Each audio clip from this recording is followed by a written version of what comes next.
Hola, ¿qué tal? ¿Cómo están? Espero que se encuentren muy bien. Hoy vamos a ver cómo funciona el modelo Adaline. El modelo Adaline es una mejora que se le hizo a la red Perceptron. Si no entiendes cómo funciona la red Perceptron, te recomiendo mi video, voy a dejar en la descripción, de cómo programamos Perceptron desde cero en Python. Entonces, la diferencia entre el Perceptron y Adaline es que el Perceptron, cuando introducimos todos los datos, tenemos unos pesos, podemos inicializar en 0 o unos valores aleatorios, se calcula una entrada neta. En esta función de decisión se compara el valor real de la etiqueta con la predicha, se calcula el error y se actualizan los pesos. Entonces eso se llama paso unitario, cuando una muestra entra el valor una muestra, actualiza peso, calcula entrada neta, toma una decisión y calcula el error, actualiza pesos. La siguiente muestra se va a calcular y procesar con los nuevos pesos actualizados. El modelo Adaline lo que hace es toma una muestra más la unidad de sesgo. Aquí los pesos también se inicializan en 0 o se recomienda mejor con valores aleatorios pequeños. Se calcula una entrada neta y pasa por una función de activación. Esta función de activación es lineal, normalmente es lineal, y antes de que se tome una decisión se compara también el valor real con el valor predicho de la etiqueta, se calcula un error. Esto se hace para todas las muestras, o sea que vamos a actualizar los pesos cada vez que el conjunto de datos pase por el modelo. Se actualizan los pesos cuando el modelo ha analizado, ha ajustado todos los valores de los datos, y es entonces cuando ya se puede tomar una decisión. La diferencia principal entonces entre Perceptron y Adaline es que el Perceptron actualiza los pesos con cada muestra que pasa por el modelo, mientras que en Adaline únicamente se actualizan los pesos cuando todo el conjunto de datos ha pasado por la red. Ese es lo básico que se debe entender un poco de Adaline. Les recomiendo nuevamente este libro, le pongo en la descripción si a alguien le interesa leerlo. Explica perfectamente la diferencia y cómo es este modelo. El error que se calcula aquí es el cuadrado medio del error, y la idea es minimizar a través del gradiente el costo mínimo global. Para implementarlo en Python, aquí lo primero que vamos a hacer es importar la biblioteca NumPy. Iniciamos la clase Adaline, creamos la clase Adaline, donde los parámetros van a ser la tasa de aprendizaje, que son, recuerden, valores entre 0 y 1, son valores aleatorios. Número de iteraciones es el número de veces que pasa el conjunto de datos de entrenamiento a través del modelo, y una semilla del generador de números aleatorios. Matriz de pesos después del ajuste, y el valor de la función de costo de suma de cuadrados de cada época se guarda en la matriz costo. Como siempre, dentro de la clase creamos la primera función, que es la función de inicio, init, que nos permite inicializar los parámetros de esta clase. En este caso vamos a ponerle por default 0.01 de tasa de aprendizaje, número de iteraciones 50 iteraciones, y 1, el valor de 1 es la semilla del generador de números aleatorios. Ahora el ajuste de los datos. Esta función me va a permitir ajustar los valores x y y de los datos. Los parámetros que vamos a utilizar son x, que es la matriz, el conjunto completo de datos, que tiene esta forma, número de muestras por número de características, y los valores de y es el número es un vector que contiene las etiquetas de cada muestra. En este caso, por ejemplo, si es una clasificación binaria, sería 1 o menos 1, 1, 0, 1, 0, por ejemplo. Iniciamos rgen, vamos a inicializar aquí valores aleatorios pequeños. Con esto vamos a crear valores aleatorios pequeños usando una semilla. Estos valores los vamos a agregar al vector de pesos, porque vamos a inicializarlo con valores pequeños. Estos valores pequeños tienen una media o una distribución de 0, una desviación estándar de 0.01, y el tamaño va a ser 1 más el tamaño de x. En este caso el tamaño de x se refiere a cuántas características tenemos. Y bueno, creamos una matriz donde se van a guardar todos los costos. El costo que acabamos de decir aquí, que va a ser el valor de la función de costo, y es la suma de cuadrados de cada época. Aquí agregamos un ciclo for. Después de esto agregamos un ciclo for para cada i en el rango de número de iteraciones. Este for se va a repetir de acuerdo al número de iteraciones. La entrada neta lo calculamos con una función que se llama entrada neta, en el que el parámetro que va a recibir va a ser x. No hemos creado la función, la vamos a crear después de esto. El método de activación no tiene ningún efecto en este código, porque recuerden, el método de activación es idéntica. O sea, si le mandas un valor 0, igual te regresa 0. Le mandas un valor 1, te regresa 1. Entonces únicamente es conceptual. Entonces la salida va a ser la función de activación. A la función de activación le vamos a enviar el resultado de la entrada neta. Y los errores se van a calcular de acuerdo con el valor que tenemos en el valor predicho y menos la salida, que va a ser esta salida. Aquí se actualizan los pesos. Vamos a darle una separación, por ejemplo.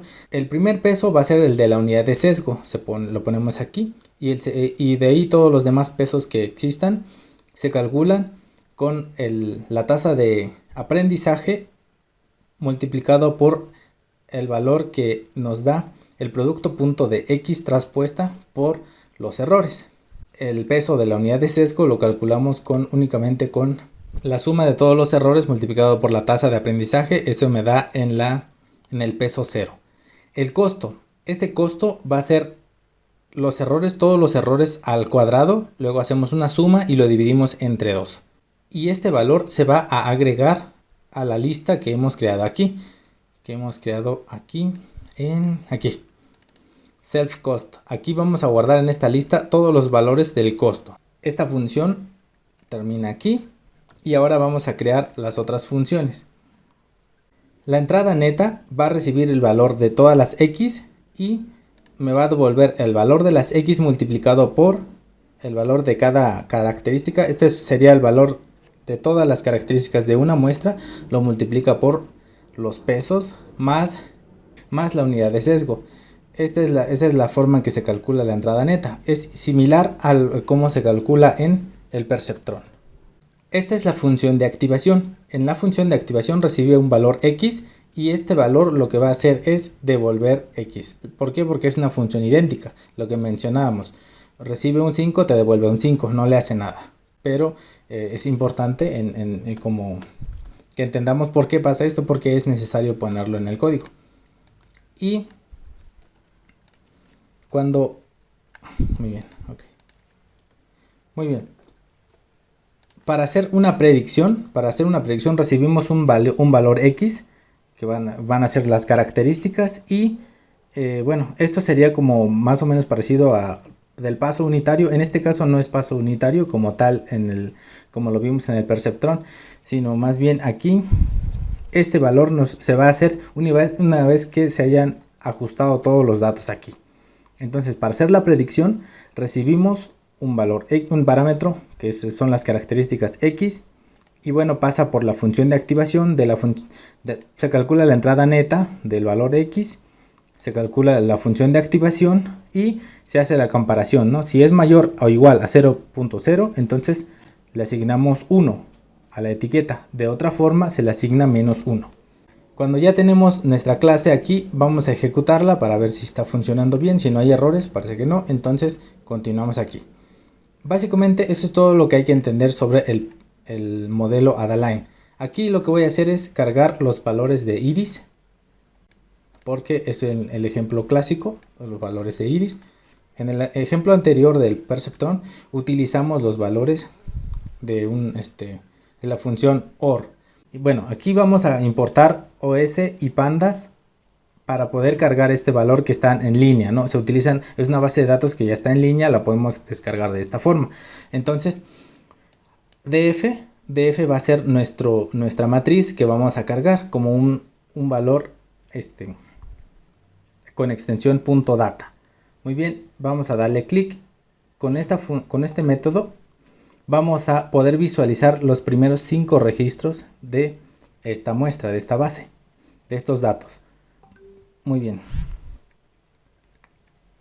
Con este código que tenemos aquí es muy sencillo de entender. Me parece que lo explicamos también cuando estuvimos viendo el perceptrón en el video anterior. Si quieren lo pongo aquí en el link de la descripción. Pero no es muy complicado de entender. Me permite graficar la dispersión de la longitud de sépalo de una flor contra la longitud de pétalo de una flor. En este caso estamos viendo solamente dos tipos de flores, setosa y versicolor. Con este código lo que estamos haciendo es Vamos a crear una figura con una fila y dos columnas de tamaño 10×4. Y aquí es donde utilizamos el modelo Adaline que acabamos de programar, la clase Adaline. Le vamos a poner 10 iteraciones y una tasa de aprendizaje de 0.01 y ajustamos los valores con nuestra función XY, fitXY. Bueno, esos valores, recuerden que la función fitXY me devuelve los valores del costo que se van a ir calculando por cada iteración. Aquí se conocen como épocas, vamos a poner épocas.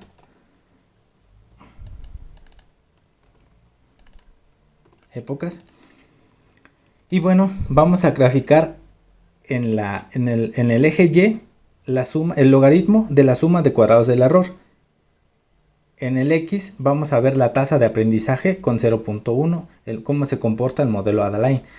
Y en este segundo gráfico que vamos a crear también, esta vez también con iteración 10 pero con eta 0.001, aquí vamos a cambiarlo un poco, podemos ver, vamos a graficar también en el eje X. En el eje X va a tener la tasa de aprendizaje y la suma de cuadrados del error. Veamos. Aquí podemos ver entonces cómo se comporta el logaritmo contra el número de épocas. Cuántas veces pasa todo el conjunto de datos por el modelo y cómo esto va incrementando, mientras que si vemos la suma de cuadrados del error se va disminuyendo. Con 0.01, si nos damos cuenta, miren, aquí va incrementando, para cada época va incrementando más. Entonces vamos a utilizar una tasa de aprendizaje de 0.01 y vamos a graficar la función de decisión. Veamos, aquí lo que vamos a hacer es estandarizar los datos. Entonces aquí vamos a crear los datos estandarizados. Aquí les voy a poner este código. Este código también ya lo explicamos en el modelo de Perceptron y está un poco más simplificado. Entonces vamos a ejecutarlo. Me va a permitir mostrar la función de decisión.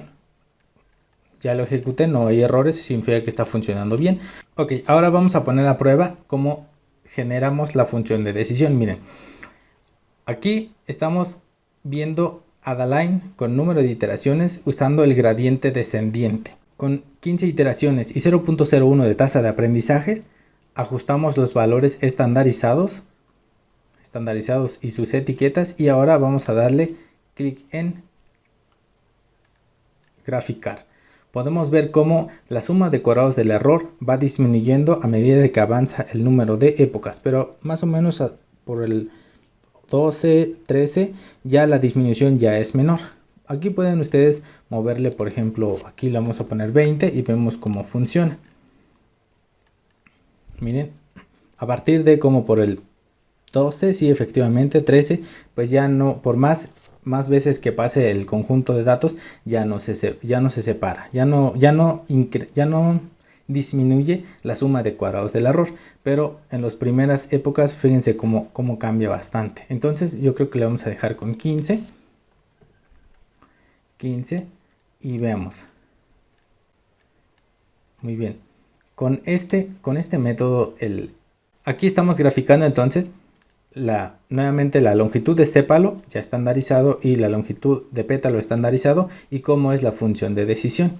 Todos los valores que caigan dentro de este rango, este valor dentro de este polígono, van a ser clasificados como -1, con la etiqueta -1. En este caso sería pues algún tipo de flor setosa, y todos los valores que caigan en la región azul son clasificados como 1, positivos.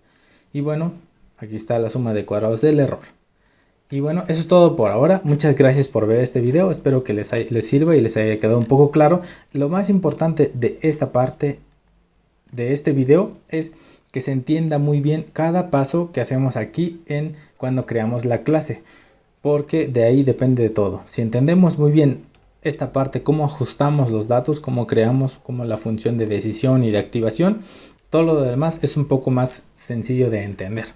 Bueno, es todo por ahora. Muchas gracias por ver este video. Suscríbete, comparte con tus amigos. Sígueme en mis redes sociales: Facebook, Twitter, Instagram, TikTok, Kuwait. Cuídate mucho y nos vemos hasta pronto.